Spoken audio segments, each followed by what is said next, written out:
Let's get it.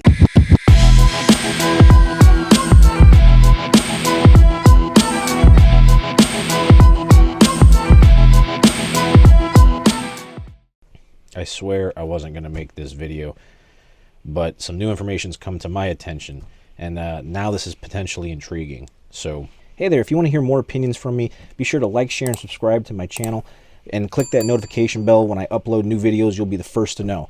Welcome to Norse News, where we talk Minnesota Vikings, and I throw my 2 cents out there on the daily. About 3 or 4 days ago, Jeremy Fowler of ESPN tweeted a Deshaun Watson news story to get Vikings fans all riled up. It was reported that Deshaun Watson has begun evaluating potential fits for his services in 2022 with the Bucs and the Vikings among the teams on his radar. Now, again, I heard this at that time, and like I said, I wasn't planning on making a video because of this news, but I just found out today that there is a little more significance to this than I originally thought. One, the Texans can't just up and trade Deshaun Watson without Deshaun okaying the trade.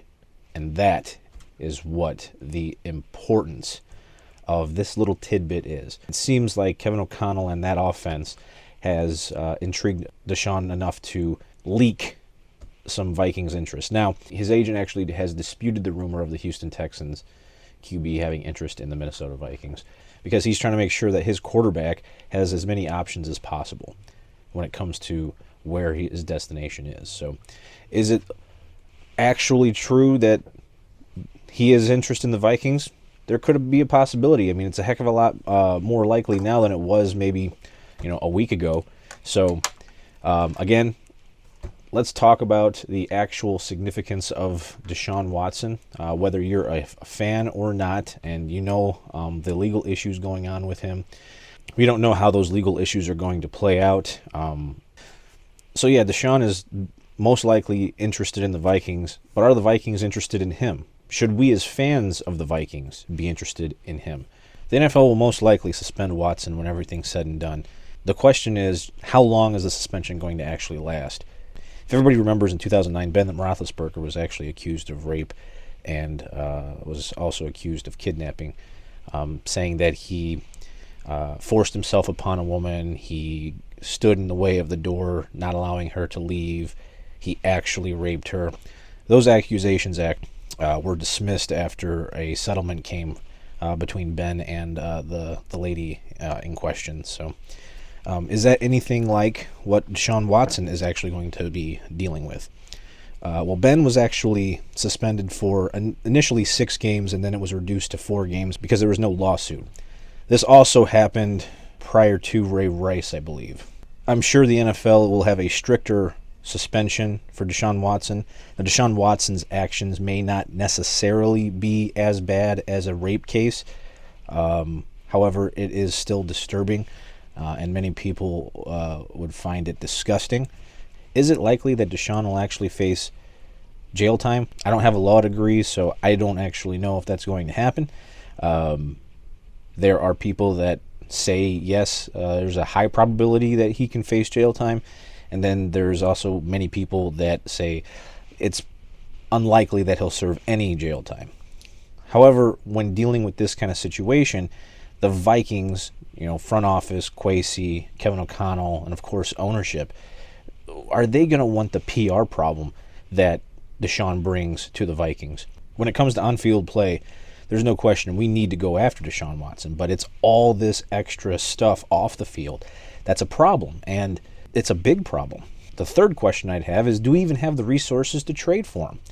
I've been listening to Texans radio the last couple days, trying to see Texan fan opinion to see what they think of the Deshaun Watson situation and what they think maybe they should get as compensation for Deshaun Watson, even though he's dealing with these issues.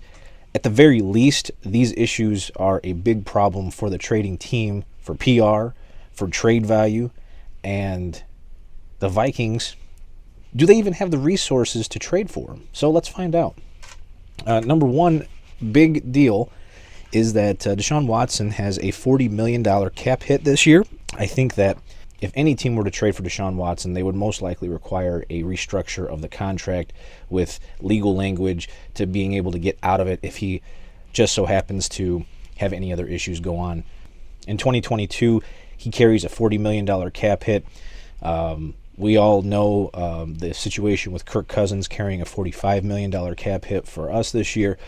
So can we handle a $40 million cap hit? Well, it most likely would be, if we are interested in Deshaun, we're going to trade for Deshaun, and then we are going to restructure Deshaun's contract. Therefore, it's most likely going to reduce his cap hit this year. It doesn't make any sense that he would pull a Kirk Cousins and refuse to redo his contract, considering the situation that he's putting into the next team. I mean, the next team has to protect themselves. I mean, they're going to be giving up quite a bit of draft capital, most likely, and possible multiple players for a risk at quarterback.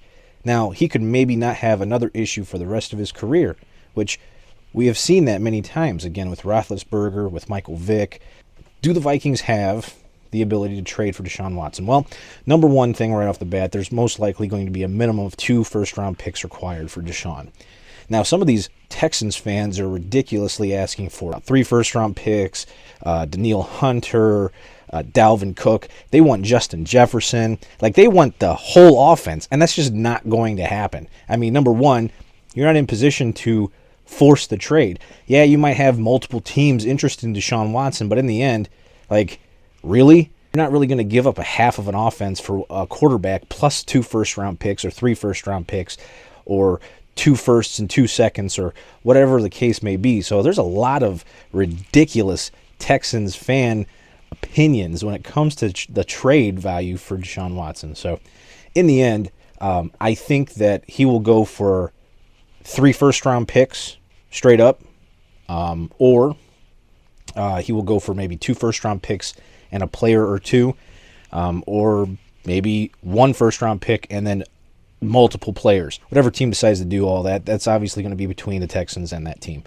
The Vikings specifically, well, we would have to do something with Kirk Cousins. So could we see a possible trade, and our current head coach might actually pull something along those lines that the Rams did last year for Matthew Stafford?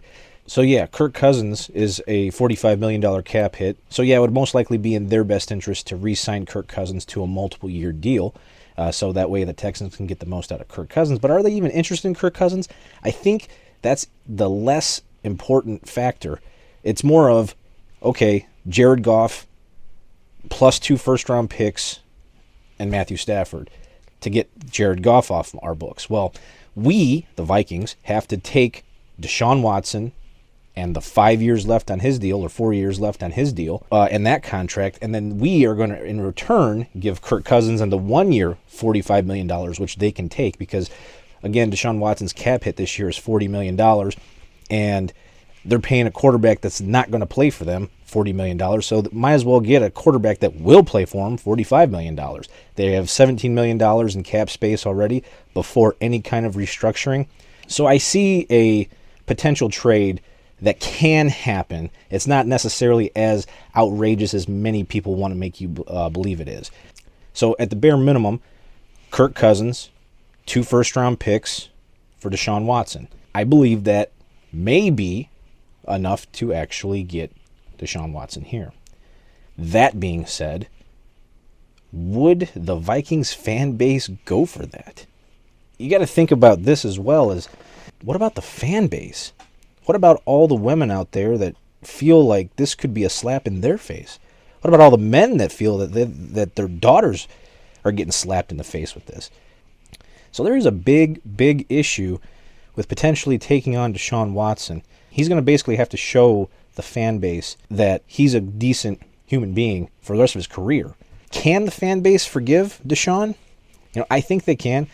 Most of the NFL fan base forgave Ben Roethlisberger for this situation. I haven't heard anything about Ben Roethlisberger being a terrible person in many, many years. Now, granted, that whole situation went down in 2009, so it's been a decade. And a rape charge is pretty dang bad, So, yeah, there might be 22 women out there that said that he did things that he wasn't supposed to do, but rape wasn't one of them. And that is a big deal. So, can the Vikings fan base forgive Deshaun Watson? I really think so.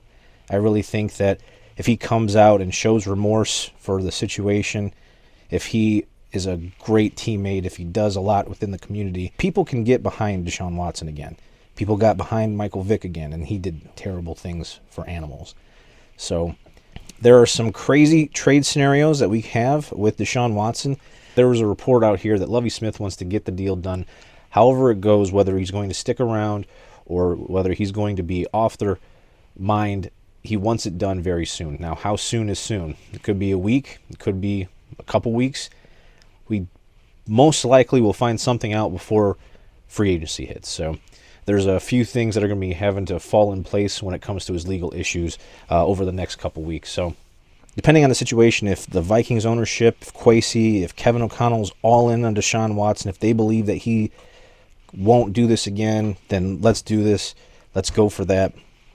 Can the fan base support him? I think that when initially the fan base will be outraged, there's also going to be a lot of intrigue because he is a football player. So football players that have done a lot of bad things and have been forgiven with time. So the legal issues need to take care of themselves, and then the Vikings need to take advantage of opportunities. If they feel that the risk is worth the reward with Deshaun Watson, then you go out and you go get Deshaun Watson. So what do you guys think? Do you guys think that Deshaun Watson should be a Minnesota Viking? Should the Vikings explore trading Kirk Cousins or multiple players and first-round picks for Deshaun Watson? Shoot me your opinions in the comment section below. And until next time, Skol, my brothers and sisters.